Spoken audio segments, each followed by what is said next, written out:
Welcome back, guys. It's Maciej from Ornox Strength. It's been a while since I've been in front of the camera, but finally here I am, and I'm gonna deliver you some quality content. So today's topic is gonna be time under tension. I chose this topic because I noticed how many people do this incorrectly at big box gyms. It's not even just the people, it's their trainers as well.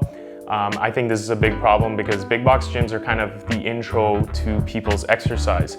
And if they're not getting results, they're not gonna stick around very long. So not only will this help people stick around, it's going to help with functional strength, it's gonna help with muscle size, it's also going to help with the quality of your muscle fiber recruitment during exercise. And all of this always leads to results, okay? So without further ado, let's get started. So what is time under tension?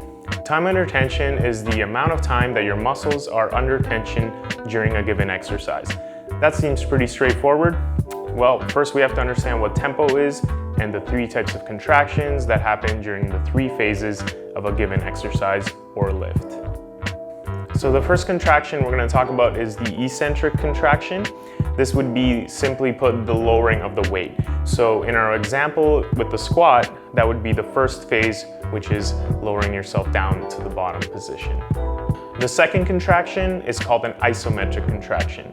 So this means a muscle contraction without movement.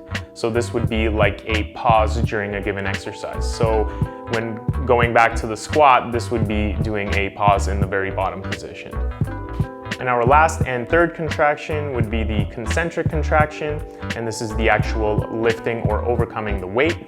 And in our squat, that would be coming out of the bottom position, pushing through and completing the lift. So just a quick side note, these contractions are not always in the same order. So it really depends on the exercise. So for example, the deadlift, the concentric contraction would come first and the eccentric contraction would come last. This is going to be important when we talk about tempo to avoid confusion.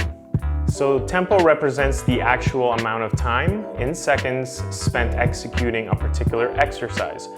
And this is usually represented by 4 numbers. So going back to our barbell squat as the example, we're going to do a 3-1-2-0 tempo, which means 3 seconds on the way down, 1 second at the bottom, 2 seconds on the way up, and then 0 seconds rest at the top in order to maintain tension.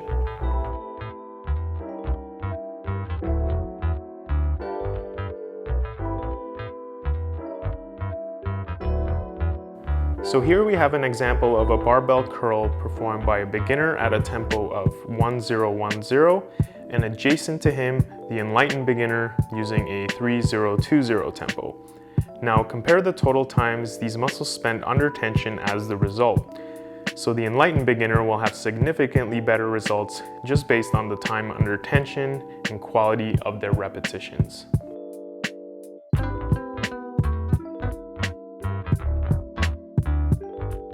Alright, I hope you guys enjoyed that video on time under tension. If you guys found this video useful, hit that thumbs up. If you want to see more of this content, hit the subscribe button. That'll really help me out, motivate me to make more videos. If you guys want to see just what I'm up to on a daily basis, you can check me out on Instagram at Ornox Strength. Until next time, my name is Maciej, and thanks for watching.